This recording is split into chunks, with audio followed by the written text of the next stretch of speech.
어떤 교회에 찬송을 인도하는 집사님이 사업을 하시는데 월요일 날 중요한 결제를 앞두고 있는 거예요. 돈이 잘 준비가 안 돼가지고 걱정이 됐답니다. 그래서 주일날 예배 전에 찬송을 인도하는데 다 같이 찬송가 450만 원 하겠습니다. 그래서 한바탕 웃었다고 하는데, 우리가 하나님께 집중을 하지 않으면 그런 일이 있을 수 있습니다. 예배 시간에는 하나님께 집중을 하고 하나님만 생각해야지 은혜가 됩니다. 벌써 2024년도 거의 절반이 다 되어가고 있습니다. 여러분 연초에 세웠던 계획들을 어떻게 잘 이뤄가고 있습니까? 많은 사람들이 아마 다이어트를 계획했을 텐데 저도 그랬습니다. 3kg만 빼야겠다 그랬는데 3kg가 더 쪘습니다.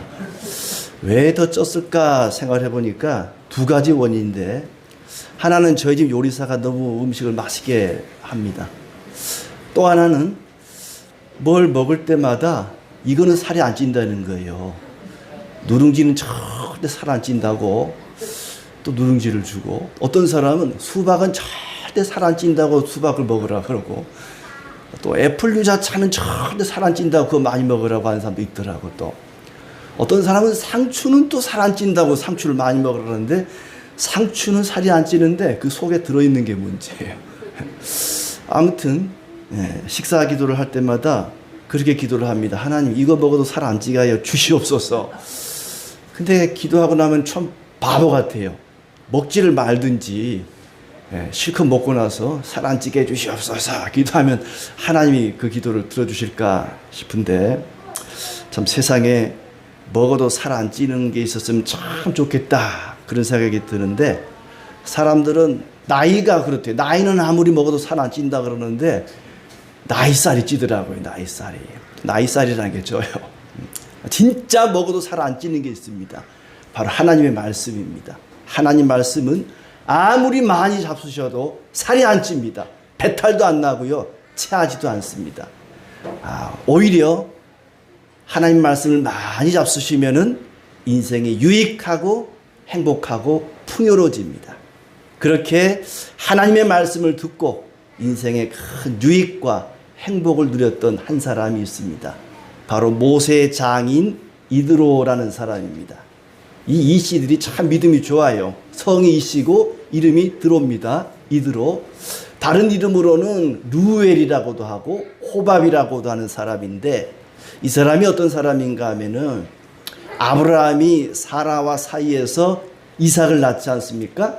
그런데 그리고 나서 사라가 죽었어요. 그러니까 이제 죽으니까 아브라함이 재혼을 했습니다. 그 재혼한 후처의 자녀들 가운데 미디안이라는 사람이 있습니다. 그 미디안의 후손이 바로 이 이드로입니다. 그러니까 따지고 올라가 보면 다 아브라함의 후손이긴 한데, 이제 택한 자녀가 아니니까 이방인으로 살았던 것이죠.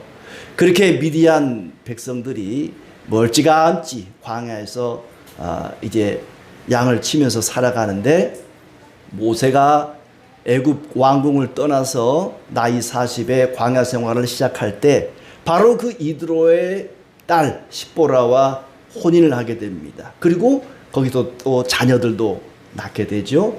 그렇게 광야에서 이드로의 사위로 40년을 양을 치면서 살다가 이제 하나님의 부르심을 받고 나이 80에 애굽으로 갑니다. 이스라엘 백성들을 애굽에서 건져내기 위해서, 그들을 독립시키기 위해서 애굽으로 간 것이죠. 그때 애굽으로 가면서 아마 언제쯤인지는 모르지만은 자기 처와 자녀들을 장인 어른에게, 이드로에게 맡겨둔 것 같아요. 그리고 이제 이스라엘 백성들을 애굽에서 인도해내서 홍해를 건너왔는데 1년 만에 장인 어른이 아내인 십보라와 또 아들들을 데리고 온 것입니다. 가족들이 상봉을 하게 된 것이죠. 얼마나 모세가 많이 지쳤겠습니까? 한 1년 동안, 물론 이제 출애굽한 지는 뭐 석 달째밖에 안 됩니다만은 굉장히 많이 지쳐 있습니다. 바로의 군대와 싸워야 했고, 또 원망하는 이스라엘 백성들과도 싸워야 됐고, 지칠 대로 지쳐 있는 모세에게 장인어른이 가족들을 데리고 온 거예요. 그 노래 중에 꽃길이라는 노래가 있는데 그 노래 가사를 보면은 참 모세의 고백 같아요. 모세가 하는 말 같습니다. 몰라서 걸어온 그 길 알고도 이런 노래 모르세요? 우리 색소폰 하는 집사님 잘 아실 것 같은데 그런 노래가 있어요. 예. 그걸 또 바로 또 검색하시는 분 계시는데 집에 가서 검색해 보시고 참 좋은 노래가 있습니다. 알고는 못 가는 길, 모르니까 가는 길. 아마 모세의 광야길이 그랬던 것 같아요. 그런 일이 있을 줄 알았더라면 아마 자기가 선봉에 서지 않았을 거예요. 하나님, 저 가기 싫습니다. 저 안 갈래요, 안 할래요 하는데 그래도 가라. 네가 가야 된다. 하나님이 가라고 해서 갔는데 백성들은 말을 안 듣죠. 뒤에서는 바로의 군대가 쫓아오죠. 앞에는 홍해가 가로막고 있고 아말렉 족속들이 뒤쫓아와서 또 뒤통수를 치고 먹을 것이 없고 목이 마르고 얼마나 고생을 많이 했습니까? 아무튼 그렇게 지쳐있는 모세에게 장인어른이 가족들을 데리고 온 것입니다. 그러니 마치 광야의 오아시스처럼 얼마나 참 좋았을까. 아무리 주님의 일이 귀하고 중요해도 가족을 내팽개치면 안 됩니다. 모세는 자기 가족들을 만나서 너무나 행복했습니다. 그때 장인 어른이 이제 여러 가지 조언을 해주고 그 장인 어른 이드로와 관련된 내용이 무려 한 장을 채우고 있습니다. 출애굽기 18장이라고 하는 이 한 장 속에 모세의 장인 이드로에 대한 이야기가 가득 차 있습니다. 자기 장인 어른이라서 이야기를 이렇게 길게 썼을까요? 이드로는 이방인이었지만 하나님의 말씀을 듣고 하나님께로 돌아왔기 때문에 너무나 소중한 사람이기 때문에 이드로에 대한 이야기를 이렇게 장황하게 기록하고 있습니다. 먼저 그는 모세로부터 하나님의 말씀을 듣고 하나님을 믿게 된 사람입니다. 마치 기생 라합이 하나님이 행하신 놀라운 이야기를 듣고 하나님을 믿게 된 것처럼 이드로도 역시 하나님이 행하신 놀라운 이야기들을 모세로부터 듣고 하나님을 믿게 된 하나님께로 돌아온 사람입니다. 그는 이방신을 섬기는 이방의 제사장이었습니다. 그런데 하나님의 말씀을 듣고 나니까 하나님을 알게 되고 하나님을 인정하고 하나님을 믿고 고백하게 된 것입니다. 자기 사위가 높은 자리에 있어서 자기 사위가 이스라엘의 지도자가 되어서 그것이 놀랍고 기쁜 것이 아니라 하나님께서 자기 백성을 애굽에서 인도해내신 그 놀라운 이야기들, 홍해를 건너고 만나를 먹고 메추라기를 먹고 반석에서 물이 나오고 얼마나 놀라운 일들입니까? 이드로는 그 이야기를 듣고 깜짝 놀라고 하나님을 믿게 됩니다. 비록 이방인이기 때문에 가나안 땅까지 들어가지는 않습니다만은 그는 하나님의 은혜에 대해서 함께 기뻐하게 됩니다.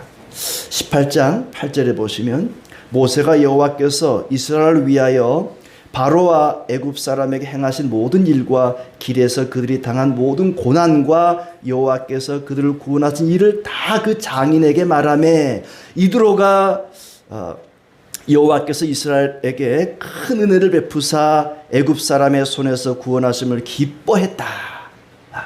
하나님이 이스라엘 백성들에게 베푸신 그 이야기를 듣고 그 놀라운 이야기를 듣고 함께 기뻐합니다. 마치 자기가 그 일을 경험한 것처럼 너무너무 좋아하고 기뻐합니다.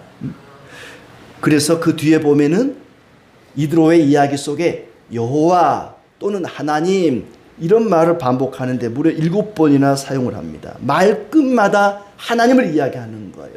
그 마음속에 하나님이 들어간 것이죠. 하나님이 이드로를 받아주시고 또 이드로도 하나님을 영접하게 된 것입니다. 어떤 사람은 자기의 삶 속에서 경험을 통해 하나님을 믿게 된 사람이 있습니다.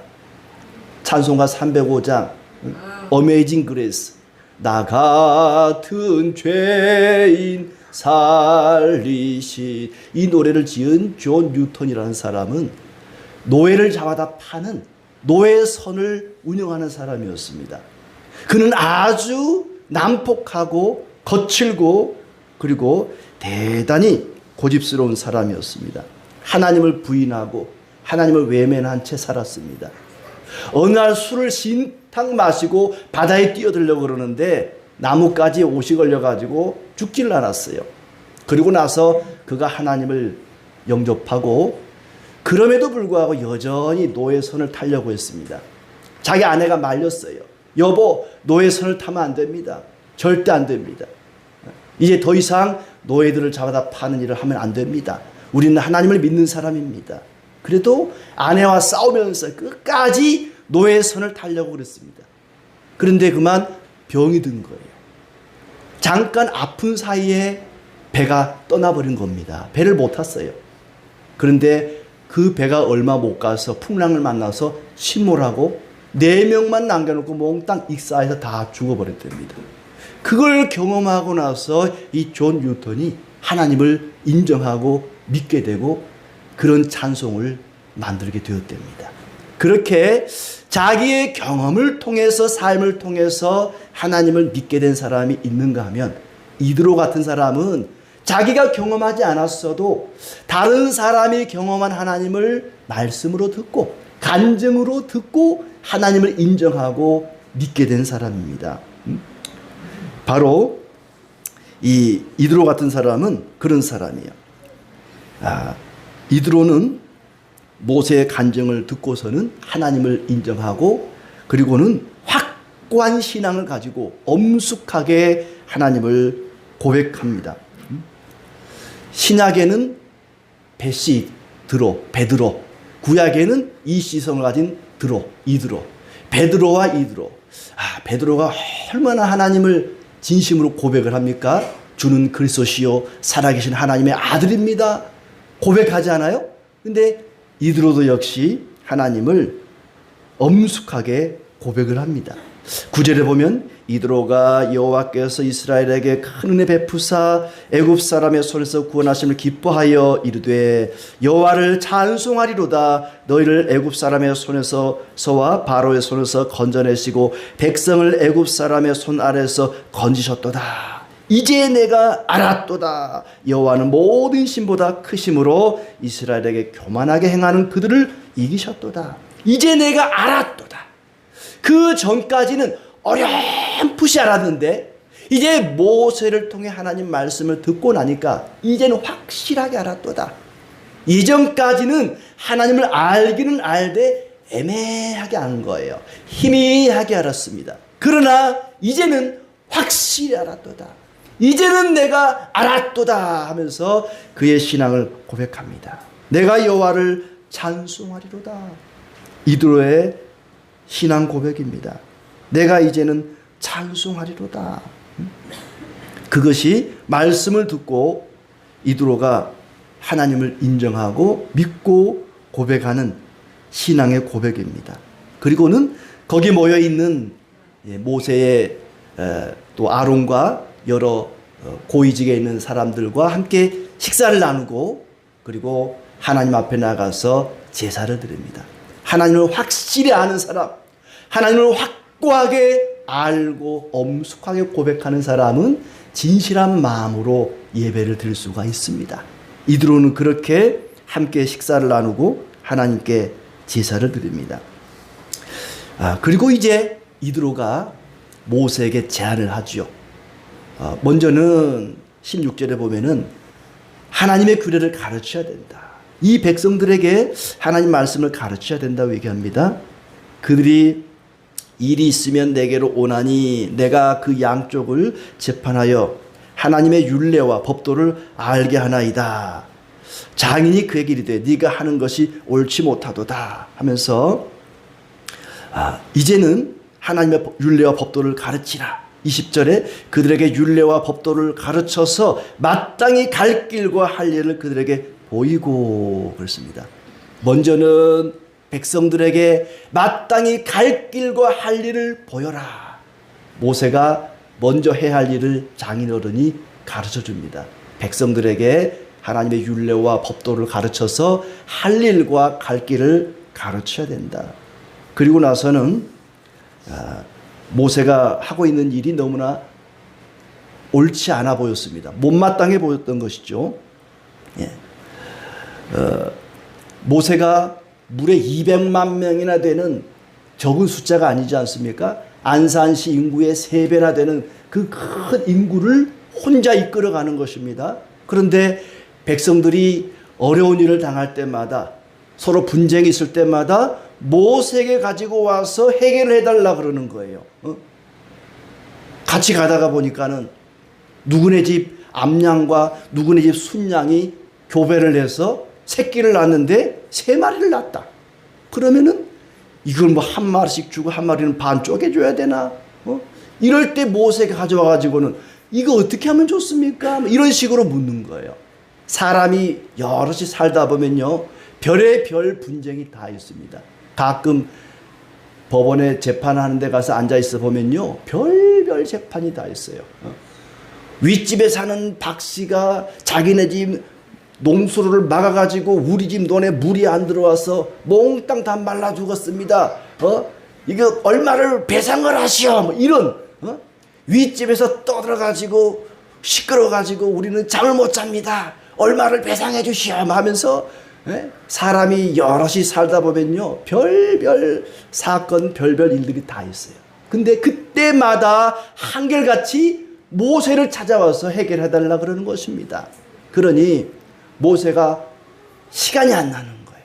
아침부터 저녁까지 백성들이 와가지고 줄 서가지고 자기 문제 해결해달라고 기다리고 있는 겁니다. 모세도 지치고 번아웃이 되고 기다리는 백성들도 얼마나 힘들겠습니까?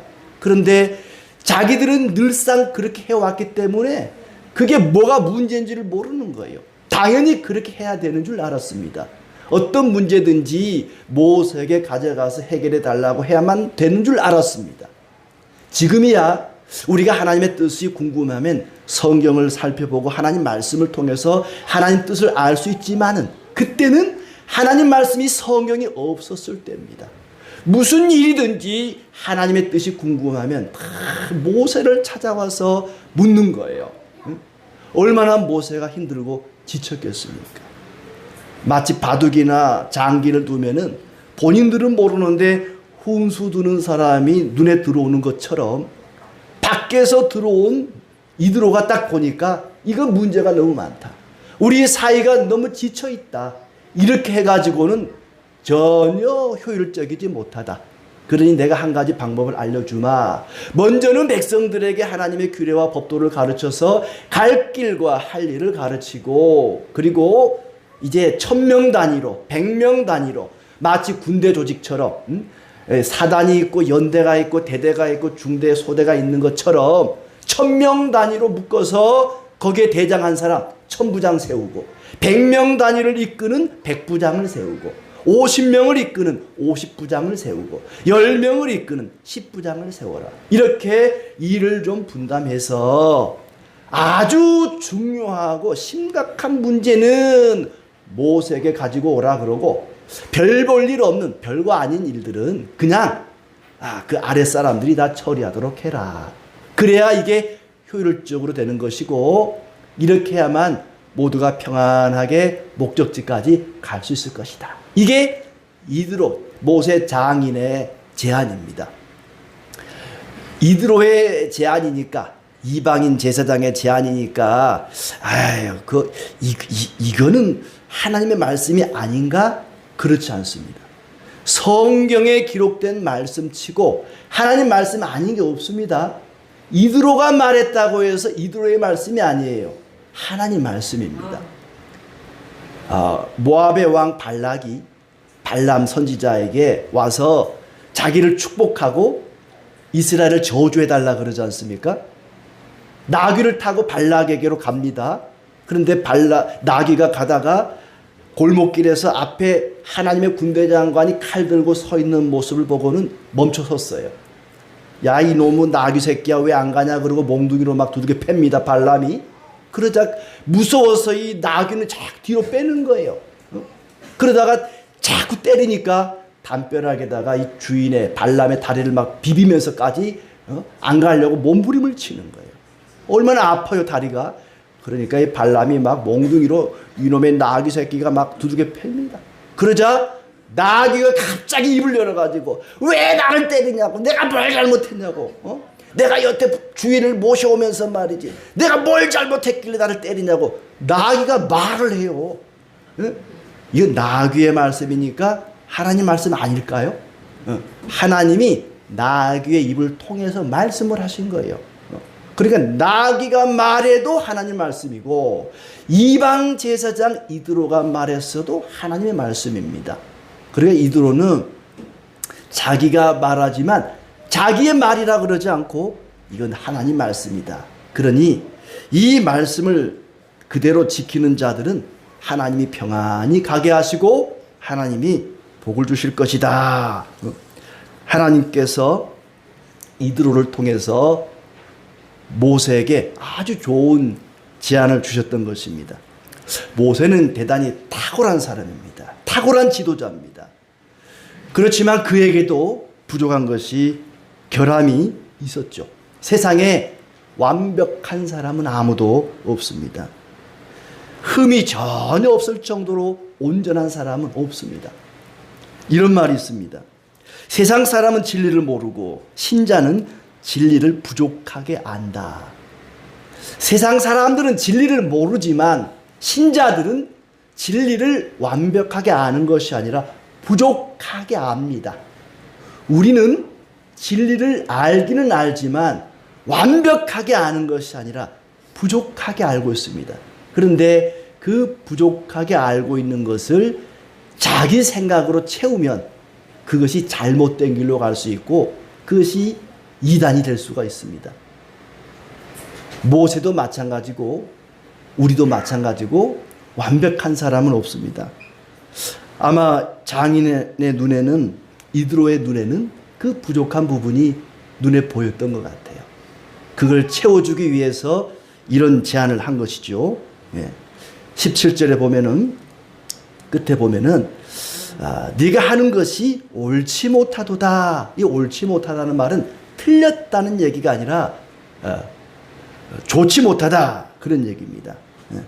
네가 하는 것이 보기에 좋지 못하다. 그러니 이렇게 했으면 좋겠다. 얼마나 그 200만 명이나 되는 많은 사람들이 함께 가면서 싸우고 훔치고 사기치고 별별 일이 다 있지 않겠습니까? 그런데도 모든 일을 다 모세에게만 가지고 오니까 모세가 얼마나 지치겠습니까? 그런데 본인도 모르고 이스라엘 백성도 모르고 이제 막 하나님을 믿게 된 이드로의 눈에 그것이 보였던 것입니다. 당신이 하나님을 믿으면 얼마나 믿었다고, 나는 당신보다 훨씬 더 많이 믿었어. 그러면서 거절하지 않고 모세는 이드로의 제안을 받아들입니다. 어쩌면 이스라엘은 아직 어린 아이의 단계입니다. 이제 막 나라가 시작된 그런 단계 아니겠습니까? 어린 아이들은 무슨 일이든지 엄마한테 다 물어봅니다.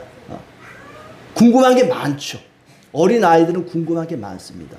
엄마 이건 왜 이래요? 저건 왜 저래요? 다 물어봐요. 어린 아이들은 늘 물어보기 망정이지만 그러나 이제 나이가 되고 어른이 되면은 더 이상 묻지 않습니다. 스스로 모든 일을 해나가지요. 하나님께서도 이스라엘 백성들이 나중에 자녀들이 유월절 의식에 대해서 왜 그러냐고 물으면 너희가 이렇다라고 대답할 준비를 하라 그랬습니다. 어린 아이들은 항상 궁금해하고 묻기 망정이지만 그러나 이제 이스라엘이 온전히 하나의 국가로 세워지기 위해서는 이런 행정 조직이 필요하다. 모든 일을 다 모세에게 물어볼 것이 아니라 1000부장, 100부장, 50부장을 세워서 각자에게 일을 맡겨야 된다. 그렇게 해서 모세가 그 일을 받아들이게 됩니다. 이것이 비록 이드로가 한 얘기지만 하나님의 말씀이다. 하나님께서 이드로의 입을 통해서 그들이 가야 할 길을 가르쳐 주신 것입니다. 이건 내 생각이 아니라 하나님의 축복의 말씀이다. 그러니 이 일을 수용한다면 하나님이 평안히 가게 하실 것이다. 하나님의 일은 혼자 할 수 없습니다. 교회 일도 혼자 할 수 없습니다. 그래서 하나님께서 교회에 직분이라는 것을 주셨습니다. 직분이라고 하는 말은 직무상의 본분입니다. 이 분자라는 것이 나눌 분자 아니겠습니까? 일을 나누는 것입니다. 물론 직이라고 하는 한자가 벼슬이라는 뜻도 있지만은 이 직분, 직무라고 하는 의미를 가지고 있습니다. 그 직자 한자를 보면요, 귀이자가 있습니다. 직분을 받은 사람은 잘 들어야 한다는 것입니다. 하나님의 말씀도 잘 들어야 되고 성도들의 말도 잘 들어야 됩니다.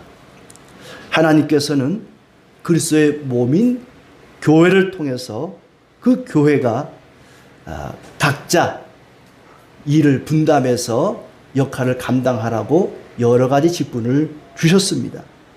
각자 그리스도의 몸으로서 그리스도의 어떤 모습을 드러내야 됩니다. 목사는 말씀을 통해서 그리스도의 어떠함을 드러냅니다. 장로님들은 성도들을 돌보는 헌신을 통해서 그리스도의 어떤 모습을 드러냅니다.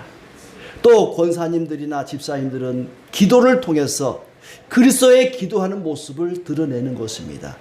각자의 자리에서 봉사하고 섬기고 헌신하고 나누고 온유와 겸손함으로 때로는 진리에 대해서 단호함으로 그리스도의 어떠한 모습들을 드러내는 것입니다. 청소하는 모습도 교회 안에서 섬기는 그 모습도 그리스도의 모습을 드러내는 것입니다. 마틴 루터 킹 목사가 암살당하기 전에 했던 연설 가운데 유명한 말이 있습니다. 우리가 버리는 쓰레기를 치우는 사람은 의사들만큼이나 훌륭합니다. 의사들만큼이나 소중한 존재들입니다. 라고 말을 했습니다. 요즘 같으면 의사들만큼이 아니라 의사들보다 훨씬 더 소중한 분들 같아요. 길거리에 쓰레기를 치우는 사람도 그렇게 그리스도의 모습을 드러낸다면 말씀을 전하는 목사만큼이나 소중한 그리스도의 지체들입니다. 그렇게 교회는 높고 낮은 직분 없이 모든 직분이 다 동등합니다. 목사 혼자 그리스도 전체의 모습을 드러낼 수가 없는 것입니다. 성도 각자가 자기의 자리에서 헌신하고 봉사하고 섬김으로 그리스도의 모습을 드러내는 것이죠. 그렇게 이드로의 조언에 따라서 모세도 각자의 역할을 분담해서 나라를 이끌어가게 되었습니다. 자동차를 보십시오. 자동차 부품이 여러 가지입니다. 모든 부품이 다 나는 타이어가 될 거야. 타이어가 멋있으니까 나는 타이어가 될 거야. 그러면 비가 올 때 빗물을 닦아주는 와이퍼는 누가 합니까? 밤에 어두울 때 밝게 비춰주는 전등의 역할은 누가 하겠습니까? 각자 자기의 재능에 따라서 그 역할을 감당하는 것이죠. 각자 퍼즐의 한 조각처럼 상대방이 다 필요합니다. 넓은 퍼즐 판이 있는데 거기에 조각이 하나만 있다고 생각해 보세요. 나 혼자 있다고 생각해 보십시오. 아무것도 아닙니다. 퍼즐 한 조각 한 조각이 서로 맞춰져서 전체 그림을 드러내듯이 우리 한 사람 한 사람이 각자의 직분을 잘 감당함으로써 교회 전체가 그리스도의 영광을 나타내는 것입니다. 17장에 나오는 이야기가 바로 대표적인 이야기죠. 이스라엘 백성들이 아말렉과 전쟁을 하게 됩니다. 그때 여호수아가 백성들을 이끌고 싸웁니다. 그리고 산 위에서는 모세가 올라가서 손을 들고 기도를 합니다. 모세의 손이 내려오면 이스라엘이 집니다. 아말렉이 이겨요. 모세의 손이 올라가면 이스라엘이 이깁니다. 그런데 너무 오래 손을 들고 있으니까 팔이 너무 아파요. 점점 모세의 손이 내려오는 겁니다. 아론과 훌이 양쪽에 손을 받쳐줬습니다. 그래서 결국에는 이스라엘이 이기게 되었다. 누가 제일 중요한 역할을 했을까요? 모세일까요? 여호수아일까요? 아니면 아론과 홀일까요? 모든 사람의 역할이 다 중요합니다. 산 위에 올라가서 기도하는 용사들도 중요하고 직접 전쟁터에 나가서 싸우는 여호수아도 중요하고 백성들도 중요하고 모든 이스라엘 백성들이 다 소중한 존재들인 것이죠. 그렇게 교회 직분은 하나같이 동등하게 소중합니다. 가정의 일도 마찬가지고 직장의 일도 마찬가지고 혼자서는 할 수가 없습니다. 심지어 예수님께서 떠나실 때에 한 사람만 후계자로 남겨놓지 않고 12 제자들을 남겨놓지 않습니까? 교회 일은, 하나님의 일은 혼자 할 수 없다는 것입니다. 그렇다면 어떤 사람들을 교회 일꾼으로 세워야 될까? 어떤 사람들을 1000부장, 100부장, 50부장, 10부장으로 세웠는가? 아무한테나 그 일을 맡기면 안 된다. 23절 말씀에 21절부터 그 얘기를 하고 있죠. 온 백성 가운데서 능력 있는 사람들, 하나님을 두려워하며 진실하며 불의한 이익을 미워하는 자들을 살펴서 백성 위에 세우라. 이전에 성경에는 제 덕을 겸비한 자 그렇습니다. 제 덕, 재능과 덕망, 재능이 있어야 됩니다. 어떤 분야에 재능이 있어야 그 일을 할 수가 있습니다. 그리고 덕망이 있어야 됩니다. 인품이 돼야 됩니다.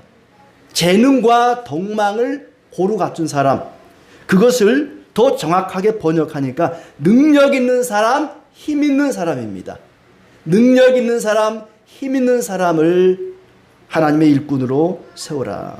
너희 무리 중에서, 너희 백성 중에서 아무리 사람이 없다고 다른 사람을, 세상에 있는 사람을 스카우트 해와서 교회 일꾼으로 세울 수는 없습니다. 우리 가운데에서 하나님의 일꾼을 세우는 겁니다. 그런데 제 덕을 겸비한 능력 있는 사람, 힘 있는 사람을 세우라는 것입니다.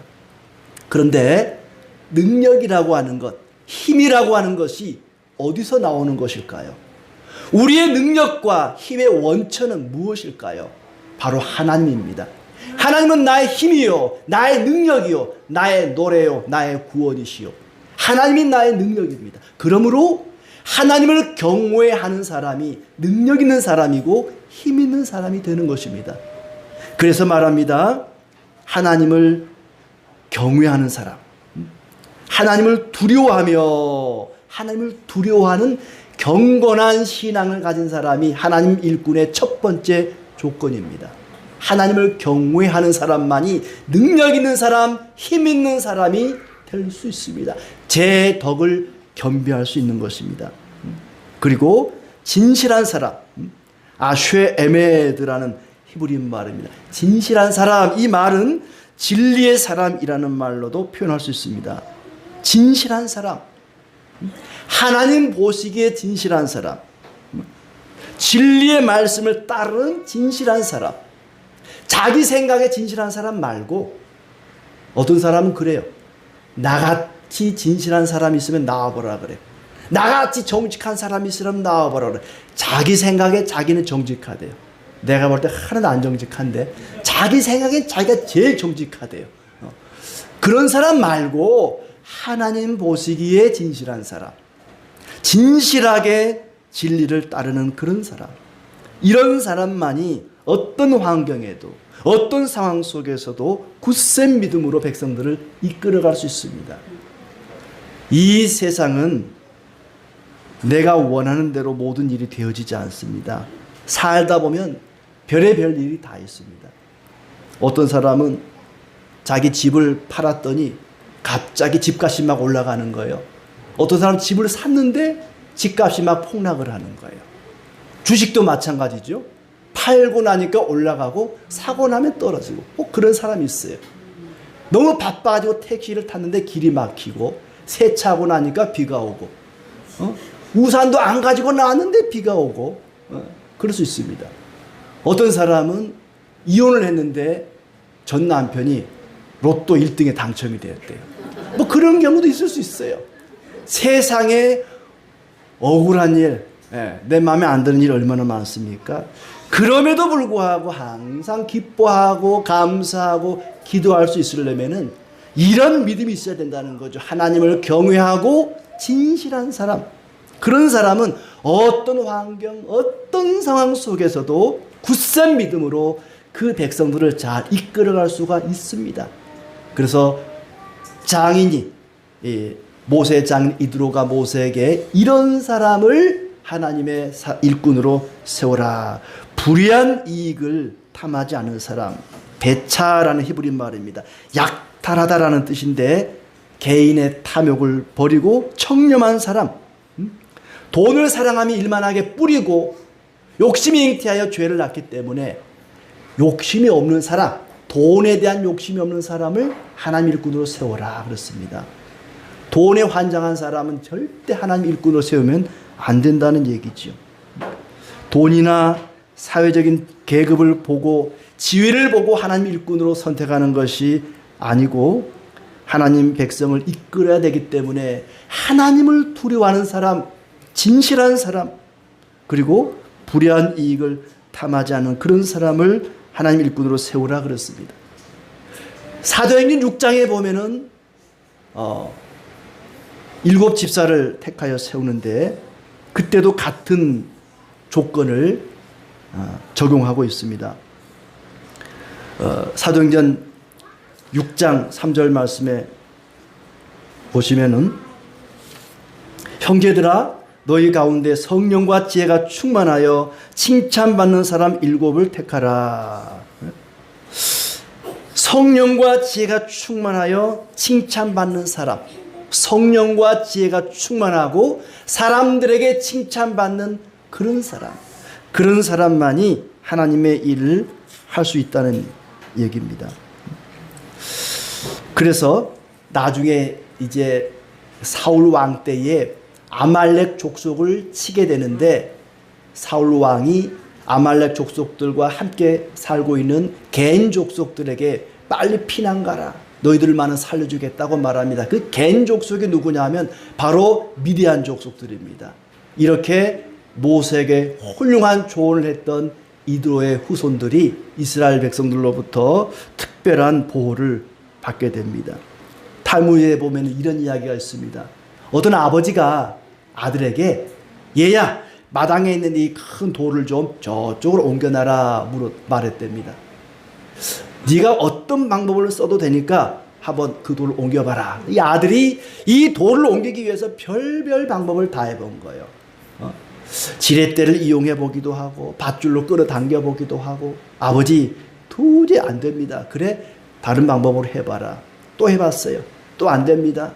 다른 방법 또 해봐. 또 해봤어요. 아버지 별별 방법 제가 할 수 있는 거 다 해봐도 안 됩니다. 못하겠어요. 그래? 근데 네가 한 가지 사용하지 않은 방법이 하나 있다. 그게 뭔데요? 나에게 도와달라고 부탁을 안 했잖니. 아버지가 그럼 도와주세요. 그래서 둘이 힘을 합쳐서 돌을 옮겼다는 겁니다. 아버지한테 도와달라 그러면 되잖아요. 혼자서는 할 수가 없습니다. 하나님의 일을 감당할 때든 직장의 일을 할 때든 가정의 일을 할 때든 우리는 하나님께 도와달라고 도움을 구하고 또 사람들에게 도움을 구해야 할 것입니다.